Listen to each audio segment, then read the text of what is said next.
Salut à tous et bienvenue dans l'antre. Comme vous le savez, j'essaye de m'efforcer à vous présenter des répliques assez sympathiques, des répliques parfois très chères comme ce LC3 de chez LCT. Mais je passe souvent très rapidement sur les chargeurs et c'est peut-être un tort parce qu'une très bonne réplique avec un chargeur tout pourri, ben c'est pas terrible. Donc aujourd'hui on va parler des chargeurs LCT. C'est parti.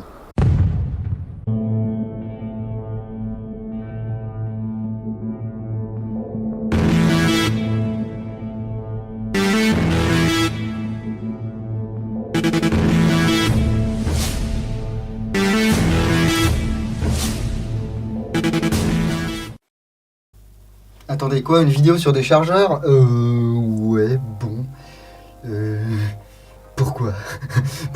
Pourquoi? Tout simplement parce que LCT m'a proposé de faire une vidéo de leur nouveau chargeur. Voilà, ils en sont contents, voilà, ils ont travaillé dessus.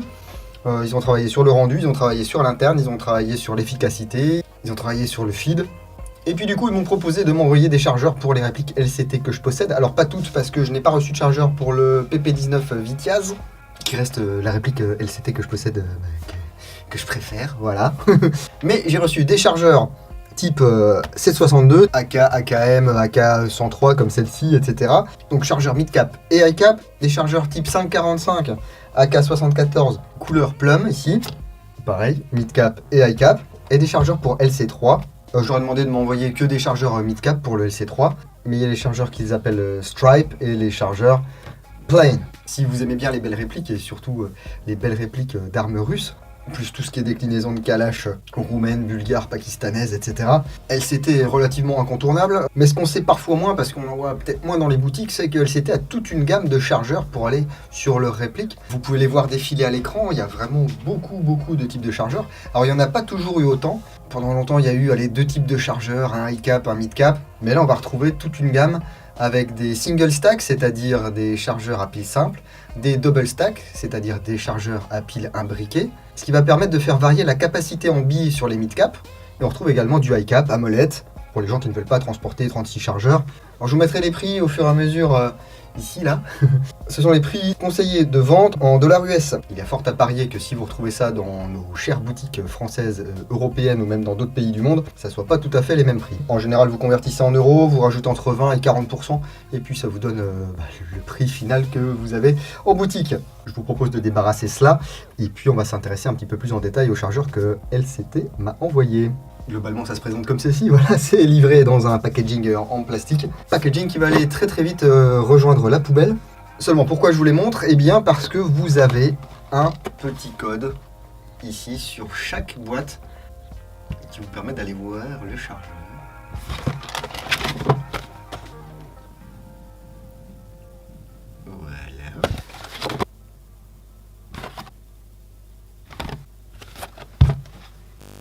Voilà où ça vous amène.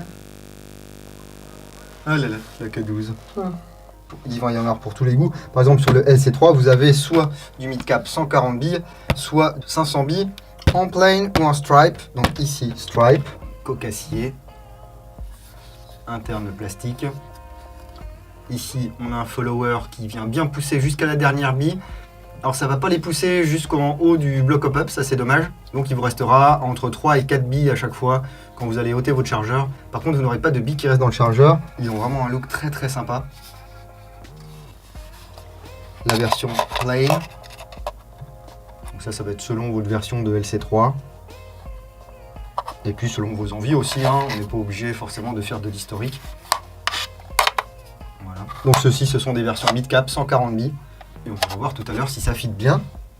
Ici, un high cap type AK74. Externe et interne en plastique. On a cette teinte plum. Alors ici, par exemple, j'en ai un vrai. Vous voyez, bon, même si à la caméra, là, ça rend pas grand-chose. C'est plutôt pas mal. Alors là, ce sont des modèles Ismash. Ici, on est plus dans la texture des modèles Tula. Même s'il n'y a pas de marquage dessus. On va pouvoir mettre 450 billes dans ceci. Les modèles en 762, eux, peuvent contenir jusqu'à 600 billes. Et on va voir également les modèles mid-cap. Vous aurez des 70 coups, des 130 coups comme ceci. Vous avez les très longs, très incurvés qu'on a pu voir à l'IWA cette année, là, qui font 160 billes. Et ensuite les high cap. Donc là pareil, ces chargeurs sont en deux parties. Vous avez un externe, un interne, tous les deux sont en plastique. C'est un montage par goupille. On a un talon de chargeur qui est en acier et qui tient très très bien. Voilà, c'est pas comme sur ces modèles par exemple, où voilà, je les perds en jeu tous les 4 matins. Et vraiment le truc sympa, c'est que ici par exemple, c'est un autre modèle, hein, on va avoir toujours des billes qui vont rester dans le chargeur quoi qu'il arrive. Voilà, parce que le follower ne remonte pas complètement. Il peut y avoir des missuites quelquefois, mais sur ceux-là encore ça va. Par contre sur ces modèles réels que j'ai airsoftisés en y insérant soit un interne GEP, soit un interne VFC, eh bien il peut arriver parfois que j'ai des misfits. Ça dépend des chargeurs, ça dépend du follower, ils sont pas toujours bien moulés. Et puis là c'est toujours pareil, vous voyez, une espèce d'abîme là, avant qu'on puisse voir le follower. Donc on a toujours des billes qui vont rester dans ces chargeurs. C'est toujours un petit peu chiant, et puis ils se baladent un petit peu à l'intérieur du chargeur, donc parfois, je vous le dis, ça va se bloquer. Donc ce que LCT a fait, eh bien c'est que ils ont changé le follower. C'est un follower qui est plat et qui est guidé. Ce qui fait que normalement, il ne va pas pouvoir se coincer. Sur les modèles type 762, on va avoir ces coques que moi je trouve, je les trouve magnifiques. Et comme ça, j'en utilise depuis un certain temps, et au fur et à mesure des frottements, ils se patinent, ils prennent vraiment une très très chouette couleur. Et là, on va avoir le marquage Ismash ici. Donc c'est bien cool. Même principe ici du follower qui arrive bien et qui pousse jusqu'à la dernière bille hors du chargeur. Par contre, je vous le disais en début de vidéo, hein, on va toujours avoir 3-4 billes qui vont être perdues dans le puits du bloc hop-up. Je vous montre l'interne, voilà. Ce qui est intéressant aussi, c'est qu'on a vraiment un long ressort dans ces chargeurs, ce qui fait que ça pousse très très bien les billes et ça pousse très très vite les billes. Ce qui fait que lorsqu'on utilise des répliques préparées avec une haute cadence de tir, eh bien c'est pas le chargeur qui va être le point faible dans cette installation. Forcément, ces chargeurs sont faits pour aller sur des répliques LCT à la base. Donc une fois enclenché, on a toujours un grand bras de levier avec les chargeurs d'AK.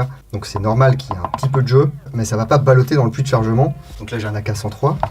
Et là mystérieusement un AK-74M. Voilà, avec un chargeur plum. Et là j'ai encore moins de jeu qu'avec le chargeur de 762. Hein. Donc c'est vraiment plaisant, ça se balade pas. Ici un chargeur d'une autre marque. Hein. Hop. Vous voyez, on a plus de jeu ici. Ça feed, hein, mais voilà, c'est pas tout à fait pareil. Et forcément, ça va être compatible avec la plupart des marques d'AK du marché.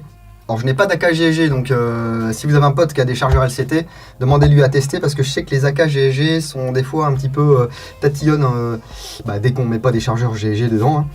Mais ici, par exemple, cet AK12-200 de chez NPO, voilà, enfin AK15 du coup, le proto, ça passe.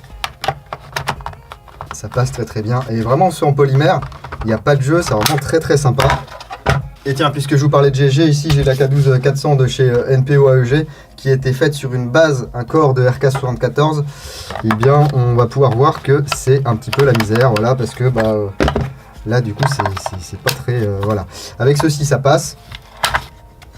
Mais mystérieusement, avec ceux en polymère, c'est pas gagné. Hein. Je pense qu'il faudrait les modifier ici au niveau de la tâche. Bon du coup ça fait AK15 quoi.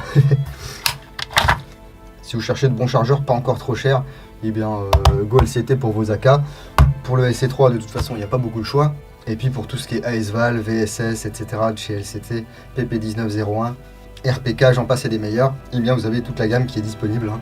Il suffit de les trouver, par exemple en France il y a beaucoup de LCT chez Airsoft Entrepôt. Donc allez farfouiller un petit peu, et puis si c'est out of stock, c'est certainement dans un container entre Taïwan et la France. Ça devrait pas tarder à arriver. Je vous propose d'aller dehors et de regarder comment ça fit cette histoire. Et puis on sautera à la conclusion, hein, parce que je pensais vraiment pas faire aussi long, autant de blabla sur des chargeurs. Hein. Il y a des billes, on insère ça, hop.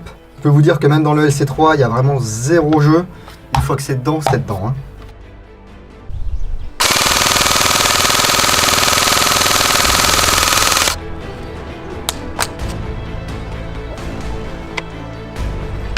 Bon en full ça tire tout hein.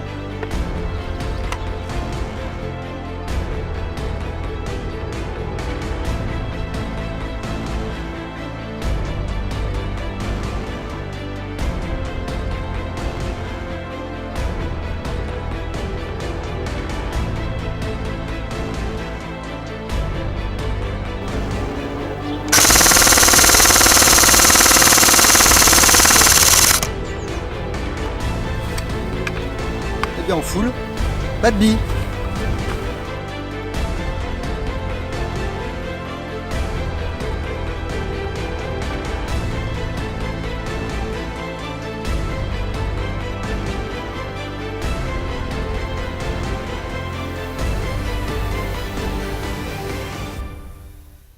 Bon, je croyais que j'avais rêvé la première fois, parce qu'il me semblait bien avoir tiré un chargeur et puis qu'il n'y avait plus de billes, même dans le bloc hop-up. Et c'est effectivement le cas si vous tirez très très vite en semi, donc si vous spammez comme un ouf, ou si vous tirez en full. Je vous l'ai dit, hein, leur sort est assez puissant, ce qui fait que ça va donner de l'élan à toutes les billes, elles vont remonter, elles vont être tirées, elles vont être prises par le nozzle. Par contre, si vous êtes comme moi et que vous jouez en semi un petit peu plus calme, vous aurez effectivement toujours ces quelques billes qui vont rester dans le bloc hop-up. Bon, il y avait pas mal de vent dehors, donc niveau trajectoire, c'était pas le top. Mais là, le but, c'était de voir si toutes les billes partaient. Alors, ce ne sont pas des répliques préparées, ce ne sont pas des répliques qui sortent 50 billes secondes. Donc, on peut voir que là, ça a fait l'affaire.